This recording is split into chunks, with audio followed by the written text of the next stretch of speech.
Tengo una pregunta que siempre me ha molestado. La Biblia dice que hay un solo Dios, pero en otras partes de la Biblia, Dios es tres: Padre, Hijo y Espíritu. ¿Cómo puede ser ambas cosas? Sí, esta es una pregunta que ha desconcertado a las personas durante miles de años. Y aunque no podemos explicarlo completamente, creo que podemos entender mejor lo que no podemos entender completamente. ¿A qué te refieres? Piénsalo así. Aquí hay un plano bidimensional y aquí hay un objeto de 3 dimensiones que pasará a través del plano 2D. Ok, está bien. Desde esta perspectiva, el objeto 3D está arriba y abajo del plano. Ahora tiene sentido. Pero imagina que eres una persona 2D atrapada en el plano 2D. ¿Qué es lo que verías? No lo sé. ¿Qué es lo que vería? Bueno, se vería así. Oh, sí, ok. Desde esta perspectiva parece imposible. Es un objeto, luego dos objetos y luego tres. Pero en realidad todos son uno, solo que no de una manera en que puedes entenderlo. Ahora, tomemos esto como una analogía visual de cómo experimentamos a Dios.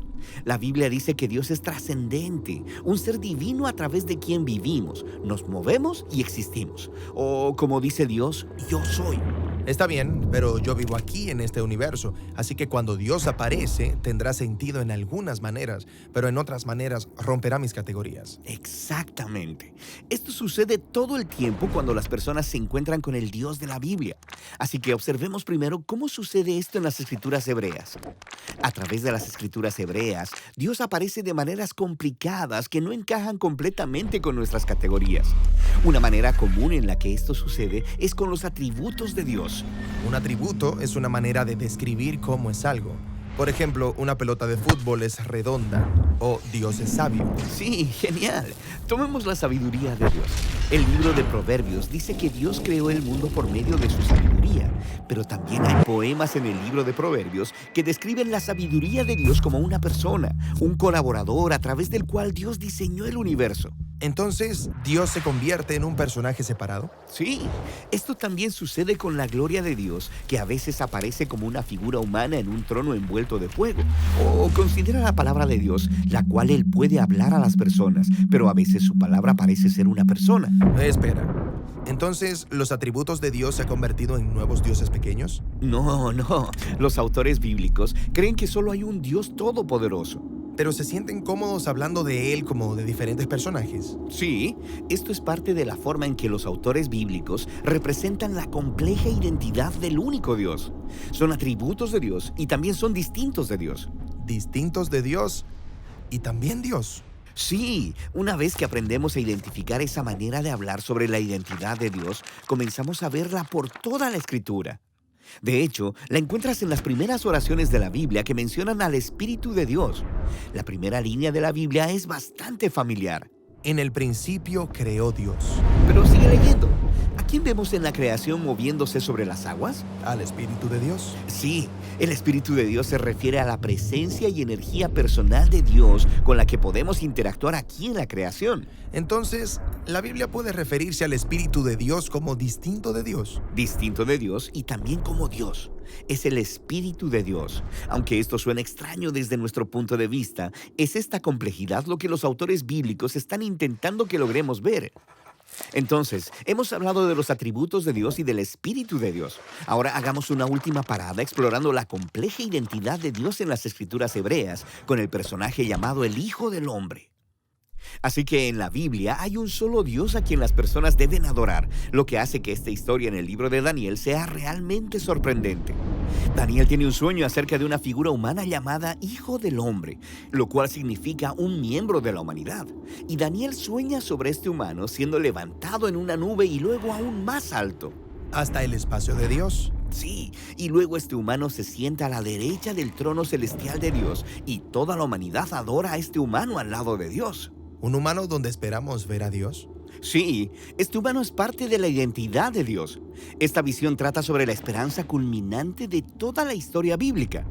Dios y la humanidad se hacen uno para poder gobernar el mundo, juntos como uno. Entonces, el Hijo del Hombre es distinto de Dios y es también Dios. Exactamente.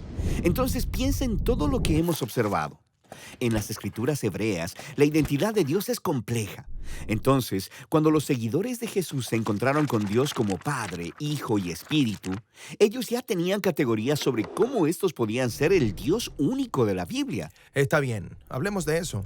Ok, en el Nuevo Testamento se nos presenta a Jesús de Nazaret y Él es humano, pero también mucho más que eso.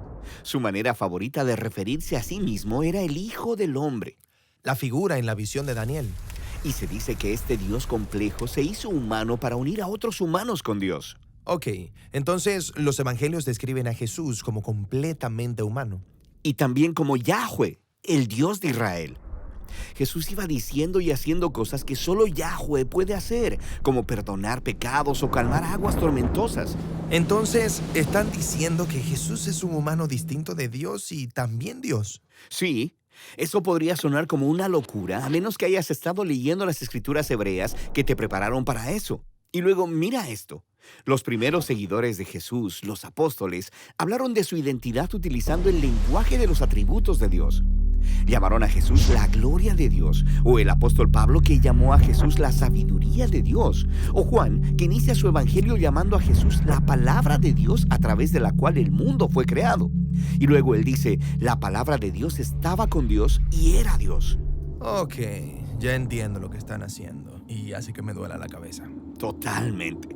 Y si quieres que la cabeza te dé más vueltas, considera esto. Jesús, quien es descrito como Dios hecho humano, hablaría con Dios como una persona distinta. Y cuando lo hacía, le llamaba Padre. Cuando Jesús hablaba acerca de Dios, no estaba refiriéndose a una energía o a una fuerza abstracta. Él estaba hablando de un ser personal con el que te puedes relacionar. Hay muchas imágenes personales de Dios en la Biblia: gobernante, creador, juez. Pero Jesús consistentemente se refirió a Dios como mi Padre. Jesús experimentó a Dios como una fuente de amor infinito. Él dijo, mi Padre me ha amado desde antes de la fundación del mundo.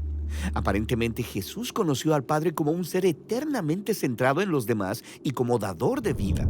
Sí, como en la historia del bautismo de Jesús, cuando el Padre dice desde el cielo, este es mi Hijo amado. Y luego sigue leyendo. En esa historia, la persona que trae el mensaje de amor del Padre al Hijo es el Espíritu de Dios. Hemos hablado ya acerca del Espíritu de Dios. Aquí en la creación, es a través del Espíritu que interactuamos con lo divino. Sí, y lo mismo era cierto para Jesús. A través del Espíritu, Él experimentó el amor del Padre, pero no terminó ahí. Jesús prometió que a través de Él, el Espíritu saldría y compartiría el amor del Padre con toda la humanidad y con toda la creación. Así que puede parecer que existen tres dioses distintos, pero de alguna manera que trasciende a mi forma de ver la realidad, ellos también son uno. Sí, esto es lo que los seguidores de Jesús más adelante llamaron la Trinidad. Padre, Hijo y Espíritu son el único Dios de la Biblia. Ahora puedo ver cómo llegaron a eso. Pero esto no es solo un rompecabezas filosófico. Describir a Dios como una triunidad, es decir, que el universo es sostenido por una comunidad eterna de amor. Que es algo que realmente no puedo entender. Pero el Dios de la Biblia no es un ser que entiendes. El punto es conocer y ser conocido por este Dios para poder participar en su amor.